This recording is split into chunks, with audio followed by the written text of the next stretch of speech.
here? Or dark humor? Was it a coincidence, or had they purposely attacked the couple at dinner time? Eat the rich? Several small-town police officers and also the FBI's techies were crowded into the kitchen with us. I figured that the damage had already been done by the Mill Valley Police. They were well-intentioned, but had probably never worked a major homicide before. I saw a few dusty footprints on the natural stone kitchen floor. I doubted they belonged to the killers or the Brodies. Jamila had made her way around the large kitchen and now came up to me. She'd seen enough already. She shook her head and really didn't have to say what she was thinking. The local police had messed up this crime scene pretty badly. "Oh, this is beyond strange," she finally said in a low whisper. "These killers have so much hatred in them. I've never seen anything like it. The rage. Have you, Alex?" I looked into Jamila's eyes but said nothing. Unfortunately, I had. Chapter 17. The story detailing a rampage of West Coast murders dominated the front page of the San Francisco Examiner. All hell had broken loose. William and Michael watched it unfold on TV that night. They were impressed with themselves, though they had expected the news story to break soon. They were counting on it, in fact. That was the plan. They were the special ones, the chosen team to get the job done. Now, they were on their mission, on the road again. They were chowing down at a diner in Woodland Hills, north of L.A., off I-5. People in the restaurant noticed the two of them. How could they not? Both were over 6'2", with blonde ponytails, strapping, well-muscled bodies, and dressed completely in black. William and Michael were the archetypes of modern boyhood. Wild animal meets entitled prince. The news was playing out on TV. The murders were the lead story, of course, and the sensationalized coverage lasted for several minutes. Frightened people in Los Angeles, Las Vegas, San Francisco, and San Diego were interviewed on camera and had the most incredibly insipid things to say. Michael frowned and then looked over at his brother. "They've got it all wrong. Mostly wrong anyway. What idiots. What fucking drones." William took a bite of his dreary sandwich. Then he stared up at the TV again. "Newspapers and TV always get it wrong, little brother. They're part of the larger problem, what has to be fixed, like those two lawyers in Mill Valley. You finished here?" Michael wolfed down the remainder of his extra-rare cheeseburger in a voracious bite. "I am, and I'm also hungry. I need to feed." His beautiful blue eyes were glazed. William smiled and kissed his brother on the cheek. "Come on, then. I have a good plan for tonight." Michael held back. "Shouldn't we be a little careful? The police are out looking for us, right? We're a big deal now." William continued to smile. He loved his brother's naivete. It amused him. "We are an incredibly big deal. We're the next big thing. Come on, little brother, we both need to feed. We deserve it. And besides, the police don't know who we are. Always remember this. The police are incompetent fools." William drove their white van back down the road they had traveled through Woodland Hills before they had stopped at the diner. He was sorry they couldn't have brought the cat, but this trip was too long. He pulled the van into an obnoxiously lit shopping mall and studied the signs. Walmart, Denny's, Staples, Circuit City, Wells Fargo Bank. He despised every one of them as well as the people who shopped there. "We're not looking for prey here?" Michael asked. His bright blue eyes darted around the mall, and he looked concerned. William shook his head. The blonde ponytail wagged. "No, of course not. These people aren't worthy of us, Michael. Well, maybe that blonde girl in the tight blue jeans over there is marginally worthy." Michael cocked his head sideways, then licked his lips. "She'll do, for an appetizer." William hopped out of the van and walked to the far end of the parking lot. He was strutting a little, smiling, his head held high. Michael followed. The brothers crossed through the backyard of the Wells Fargo Bank, then the full parking lot of the Denny's restaurant, which William thought smelled of bacon grease and fat people. Michael began to smile when he saw what his brother was up to. They had done this kind of thing before. A somber black and white sign loomed straight ahead of them. It was backlit. Sorrel Funeral Home. Chapter 18. The back door to the funeral home took William less than a minute to crack open. It wasn't a problem since security was minimal. "Now we feed," he said to Michael. He was starting to get excited, and his sense of smell led him to the embalming room. He discovered 3 bodies stored in the refrigerators. "2 males and a female," he whispered. William quickly examined the bodies. They were fresh. 2 had been embalmed, 1 hadn't. William knew about necrology, including what went on in funeral homes. The embalming process involved draining blood from the veins, then injecting a formaldehyde-based fluid. Tubes connected to pumps were inserted into the carotid artery and the jugular vein. The next step involved emptying the internal organs of their fluids. After that, much of the work was cosmetic. The jaws of the dead were wired shut. The lips were arranged and sealed with some kind of glue. Eye caps were placed under each eyelid to prevent the eyeballs from sinking into the head.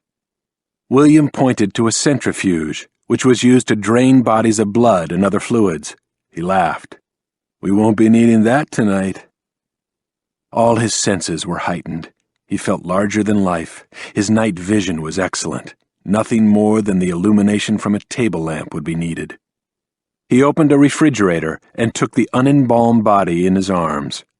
He carried the corpse, a woman in her early 40s, to a nearby porcelain table. William looked at his brother and gently rubbed his hands together. He took a deep breath. They had raided funeral homes before, and though it didn't compare to a fresh kill, prey was prey. Besides, the dead woman was a fairly good physical specimen for her age. She was attractive and compared favorably to the female they had attacked and fed upon in San Francisco. There was a name tag on the body, Diana Ginn. "I hope some funeral director didn't have Diana first," William said to his brother. Pathetic geeks sometimes took jobs at funeral homes so they could ravage the dead at their leisure. They'd do unnecessary searches into vaginal and anal cavities. Another kinky pastime was to have sex with the dead in a coffin. It happened more than people could imagine. William found that he was excited. There was nothing to compare to this. He climbed up onto the embalming table and poised himself above the woman. Diana Ginn's naked body was ashen, but pretty enough in the dim light. Her lips were full and blue. He wondered how she had died, since she didn't look sick. There were no obvious wounds. She hadn't been in an accident. William carefully pried open the eyelids, looked into her eyes. "Hello, my sweet girl. You're beautiful, Diana," he whispered dreamily. "That isn't just a cheap pickup line, I mean it. You're extraordinary. You're worthy of tonight, of Michael and me, and we will be worthy of you." He let his fingers lightly graze her cheeks, then the woman's long neck, her breasts, which weren't pert now, but more like sacks of pudding. He studied the intricate lines of her veins, so beautiful. He was almost dizzy with lust for Diana Ginn. While William crouched low over the body, his brother lightly stroked the woman's bony feet, her thin ankles, then slowly, lovingly moved his hands up the long legs.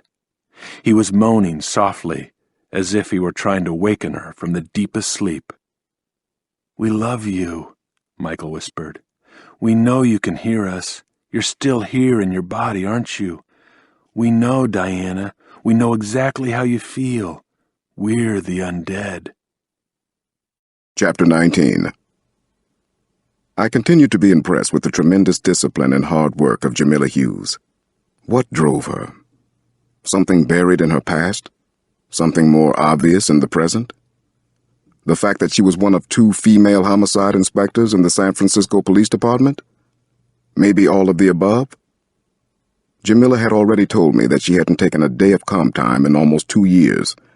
That sounded kind of familiar. A couple of times during the next day at the Hall of Justice, I mentioned her incredible work ethic, but she shrugged it off. She was well respected by the other homicide inspectors. She was a regular person, no false airs, no bullshit about her. I found out that she had a nickname. It fit her. Jam. I spent a couple of hours in the afternoon finding out what I could about tigers. Area zoos and shelters were being canvassed in an attempt to locate every single tiger in California. The murderous cat was our best lead so far. I was keeping my own list of facts, different things that struck me. Someone was able to command and control the tiger before and after it attacked and bit Davis O'Hara in Golden Gate Park. An animal trainer? A vet? The jaw of a tiger is so strong that it can crush bone and then pulverize it, and yet someone was able to call the tiger off its prey. All tiger species are considered endangered. Their existence is being challenged by both loss of habitat and poaching. Could the killers also be environmentalists? Tigers are being poached for their suspected healing powers. Almost every part of the cat is considered valuable, and in some cases sacred. Tigers have magical significance in some cultures, especially in parts of Africa and Asia. Could that be important to the case? I had lost track of the time, and when I looked up from my note-taking, it was already getting dark outside. Jamila was striding down the corridor in my direction. She had on her long black leather jacket and looked ready to leave. She'd put on lipstick. Maybe she had a date. She looked terrific. "Tiger, tiger, burning bright," she recited a line from Blake's poem. I answered with the only other line I could remember. "Did he who made the lamb make thee?" She looked pensive. Then she smiled. "What a team. The poet detectives. Let's get a beer." "I'm pretty beat, and I have a few more files to check. I think I'm still jet-lagged." Even as I was saying the words, I wasn't sure why the hell I was saying them. She put up her hand. "All right already. You could have just said, no, you're not my type. Jeez, man. I'll see you in the morning. But thanks for all your help. I mean that." I saw her smile as she turned, then walked away down the long hall to the elevators. But then I saw her shake her head. After she was gone, I sat at the desk overlooking the streets of San Francisco. I sighed and then I shook my head. I could feel a familiar weariness settling in. I was alone again and I had no one to blame. Why had I turned Jamila down for a couple of beers? I liked her company. I didn't have any other plans, and I wasn't that jet-lagged. But I thought I knew the reason. It wasn't too complicated. I had gotten close to my last two partners on homicide cases. Both were women I liked. Both had died. The mastermind was still out there. Could he be in San Francisco right now? Was Jamila Hughes safe in her own city? Chapter 20. The ringing of the telephone in my hotel room woke me early the next morning. I was groggy, still half asleep when I picked up. It was Jamila, and she sounded a little breathless. "I got a call late last night from my friend Tim at the Examiner," she told me. "He's got a lead for us. This could be good stuff." She quickly filled me in on the sketchy details of an attempted murder, an old case. We had a witness this time. She and I were going on the road again. She didn't ask if I wanted to go. It was apparently a done deal. "I'll pick you up in half an hour, 40 minutes at the latest. We're going to L.A. Wear black. Maybe you'll get discovered." United flies an hourly shuttle between San Francisco and Los Angeles. We just made the 9 o'clock, and we're in L.A. an hour or so later. We didn't stop talking for the entire trip. We rented a car at budget and headed to Brentwood, where O.J. Simpson had lived and presumably killed once upon a time. I was as pumped up about the new lead as she was. The FBI was also in on the game in L.A. On the way to Brentwood, she checked in with her pal at the Examiner, Tim. I wondered if Tim was a boyfriend. "You find out any more for us?" she asked. Jamila listened, then repeated what she heard from me. Part of it we already knew. 2 men attacked the woman we're going to see. She managed to get away from them. Lucky girl, incredibly lucky. They bit her severely. Chest, neck, stomach, face. She thought the perps were in their mid-40s. The attack occurred over a year ago, Alex. It was a big story in the supermarket tabloids. I didn't say anything. Just listened to her. Took it all in. This case was so strange. I hadn't seen anything quite like it. They were going to hang her from a tree. There was no mention of any tiger in any of the articles my friend was able to dig up. A detective from the LAPD is meeting us at the station house.